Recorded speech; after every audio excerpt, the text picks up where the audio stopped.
let's get that opened up.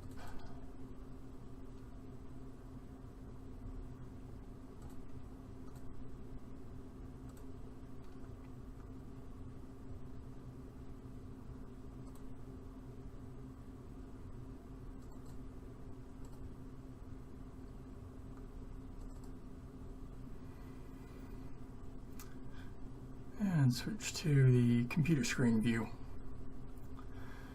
So here's what we did last time. We got them all. We got both of the characters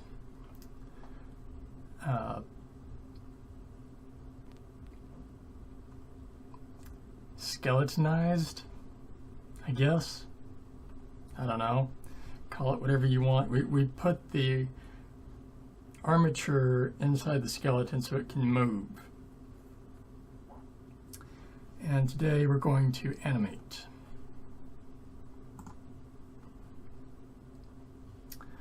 So the first thing, let's go ahead and turn screencast keys on and max out the window. So what we're going to be doing is doing a basic walk cycle. And with a character like this, it's important to define which way is going to be forward.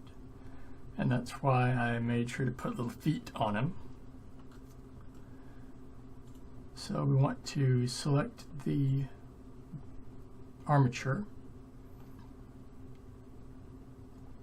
and then go down here at the bottom where it says object mode, go to pose mode.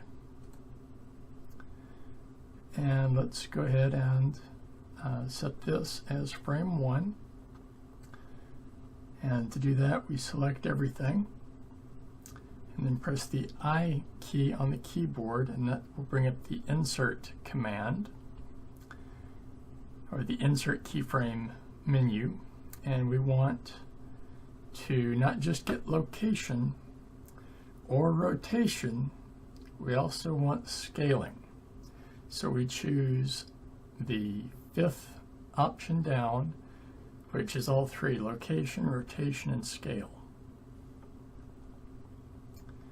We click on that, and now we have our first frame of animation locked in. And let's go ahead and go to frame 60.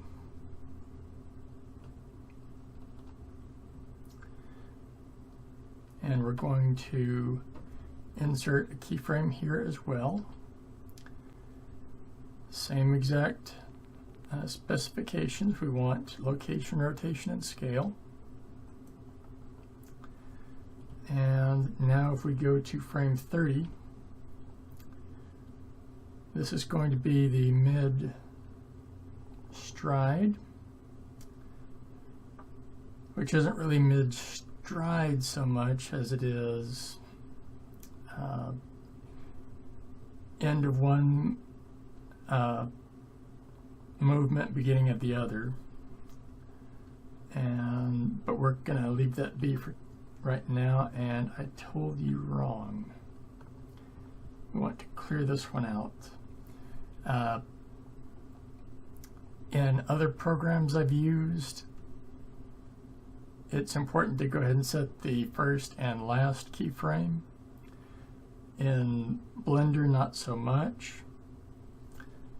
To clear a keyframe, it is Alt and I, and delete keyframe. So if we go to frame 30, and we'll just set that as the mid stride like I was saying before, go into the side view, and we want one of the legs, doesn't really matter which, one of the upper leg bones, and we're going to rotate it forward. And then grab the lower one, and we're going to pull it down. And since this is mid stride, this needs to be like so. And now if we lock everything in place for this frame.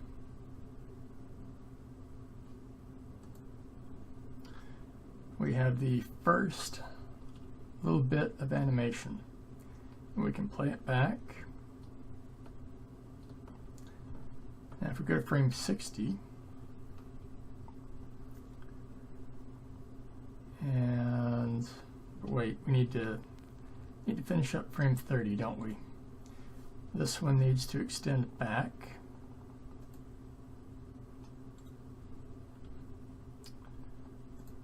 And the foot needs to roll forward. So we get something that looks like this. And now if we lock that into position, I know it doesn't look like much here, but we're getting there. Let's see. No, we're not. Thinking of old ways again, telling you wrong. Let's just start this entire thing over.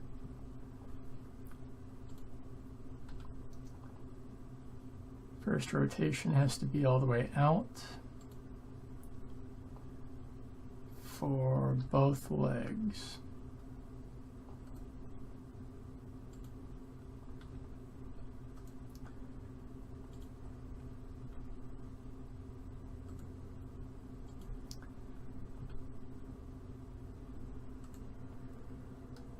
And the feet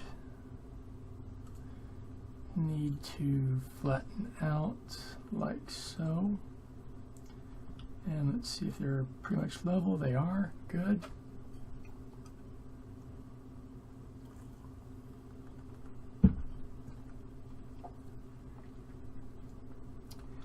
Now we can lock this one in place. Now if we go to frame 30, we are ready to bring the back leg forward to the midpoint. We want to keep that little bend at the knee. And rotate the other one forward a bit and start to slide it back.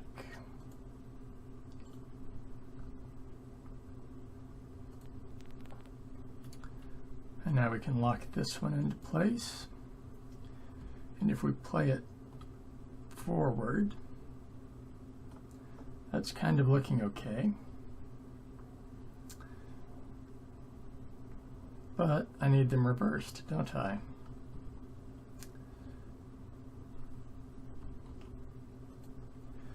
So we will try that again. The forward leg slides back, straightening out, leveling out,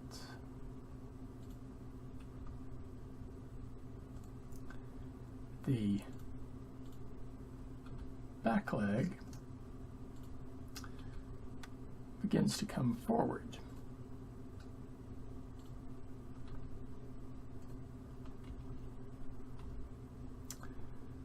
Lock all that into place, and now that's looking more like it. So now we can move 20 frames. I thought I moved 30, but no matter. Now we need the back leg, the one that's coming forward, to come all the way forward. So we make sure we have one bone selected, not the entire skeleton. Stretch it forward. Elongate that, or rotate that. And now this one slides back. And like so.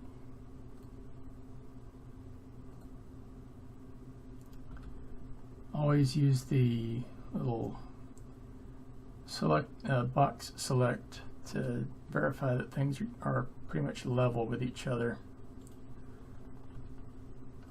That's what I'm always doing, in case you wonder. So now we have the second frame. And if we play it through,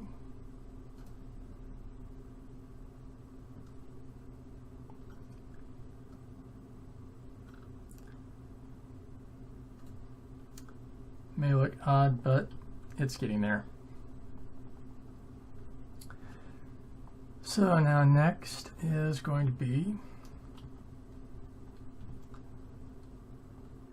the frame 60, where the back leg again begins to come forward. So we'll just rotate things around.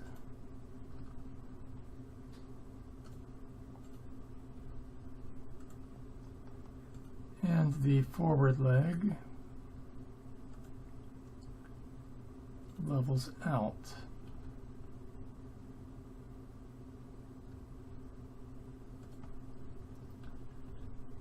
And we can lock that keyframe into position and go to frame 80. And we've got the back leg, one that's coming forward. Let's go ahead and get it all the way forward.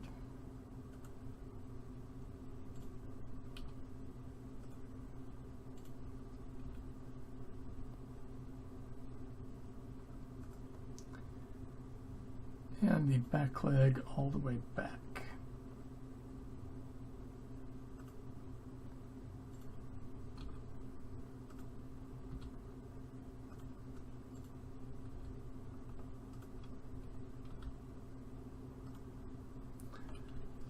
And insert that keyframe. And let's hide the armature by turning off X-ray. And set the end frame down here at the bottom to 80. And let's see how that looks.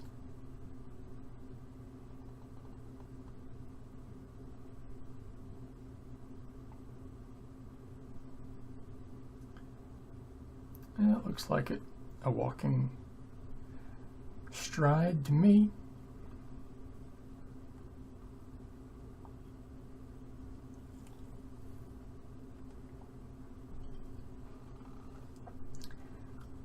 But you usually have your arms moving whenever you're walking.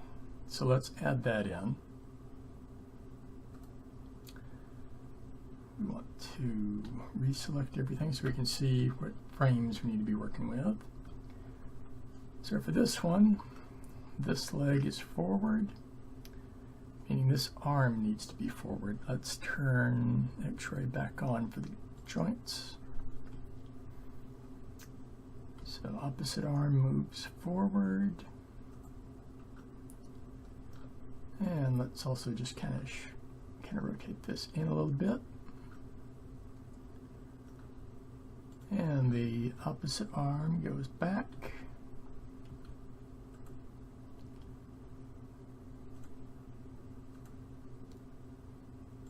And we'll swing it out.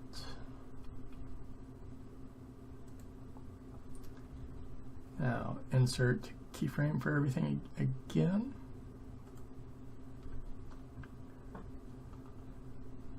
And why don't we give it a little head rotation. Oh, wrong thing.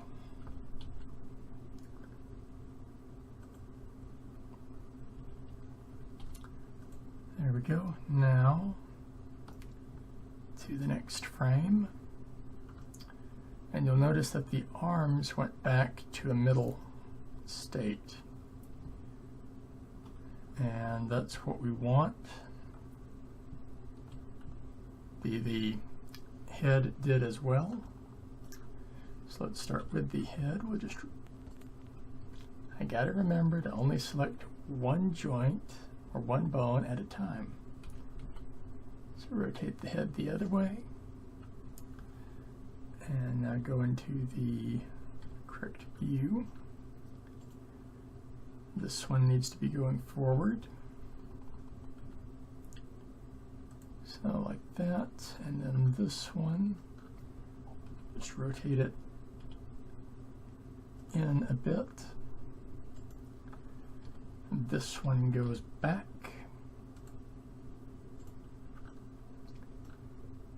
And out a bit.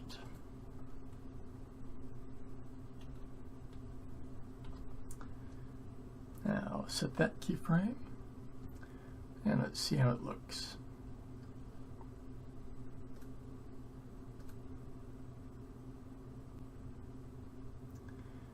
Not too bad. Just need to mirror that the arm positions on frame 1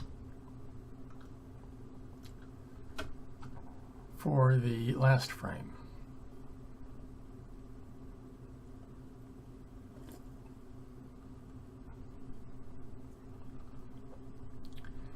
And one way to do that is to set up some objects in object mode,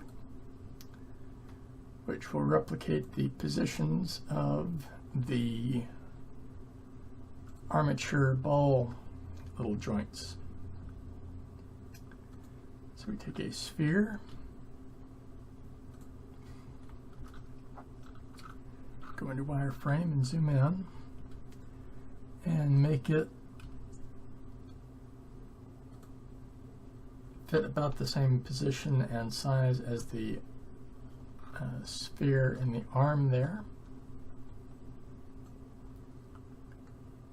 like so. Now duplicate it and pull it down to here. Line it up on this angle as well. And the shoulder we don't really have to worry about, but do get the other arm.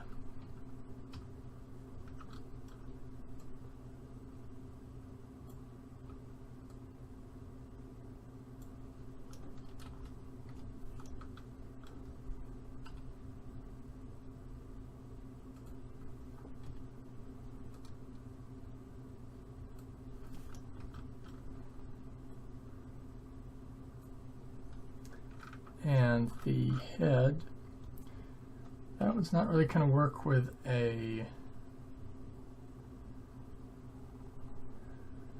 sphere, so what we're going to use is a cone, and we will set it to 5 vertices.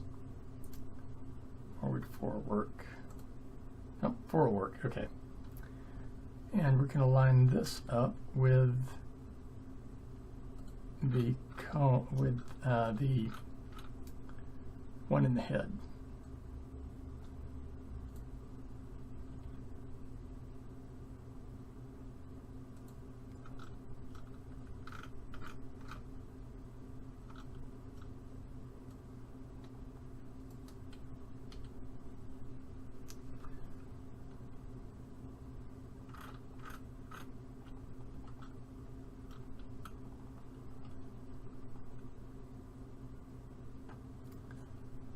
So let's rotate it 90, not 90, 45, and get it scaled up big enough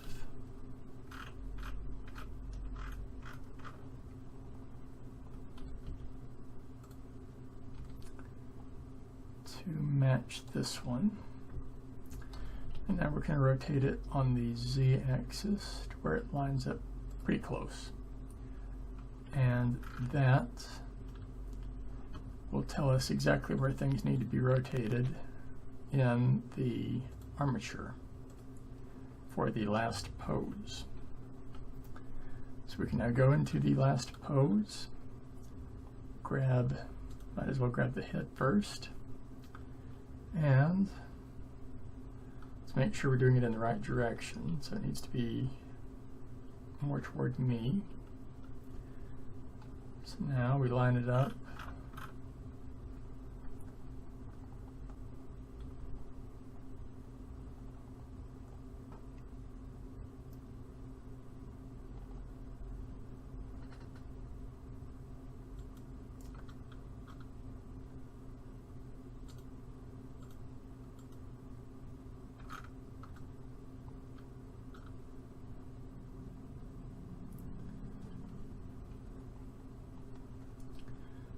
It's going to be going this way.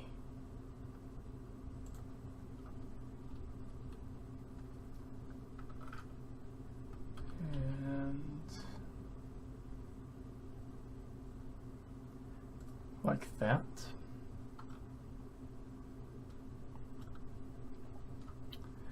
And now to the arms. Start with this one. Rotate it out, and then this one comes forward, or over I should say,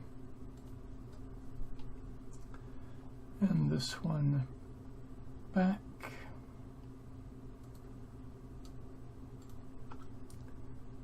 and out. Now we can lock everything in place, leave pose mode, back into object mode, where we will then be able to delete all of the extras, but let's just play through the animation here.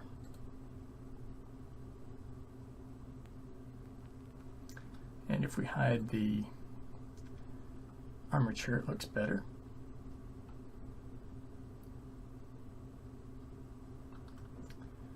So that will be the moving animation for our stick figure.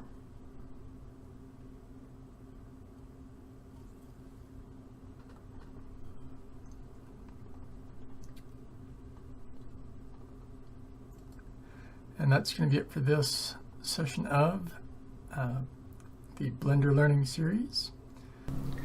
That's all for this session of Polygonal Art with JoRaSe. If you enjoyed what you saw, how about giving this video a thumbs up? And don't forget to subscribe so you won't miss out on future videos from me. In the video description below, you'll find my Patreon link. Feel free to check it out. Now, on to the credits.